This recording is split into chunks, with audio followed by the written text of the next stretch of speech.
Pengajaran yang ketiga, berkata Allah Tabaraka wa Ta'ala, "Hai anak Adam, padakan olehmu dengan yang sedikit, supaya kayalah engkau. Dan tinggalkan olehmu dengki, supaya senanglah hatimu. Dan jauhkan olehmu akan segala yang haram, supaya diikhlaskan akan agamamu.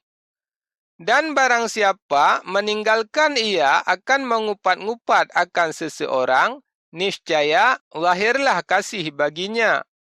Dan barang siapa menjauhkan dirinya daripada segala manusia, niscaya sejahteralah ia daripada fitnah mereka itu. Dan barang siapa sedikit perkataannya, niscaya sempurnalah akalnya. Dan barang siapa rida ia dengan barang yang sedikit, maka sungguh percaya ia akan Allah Ta'ala.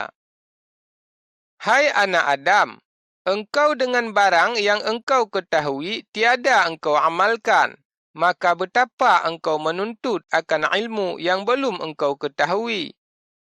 Hai anak Adam, engkau kerjakan di dalam dunia seolah-olah engkau tiada mati selama-lamanya.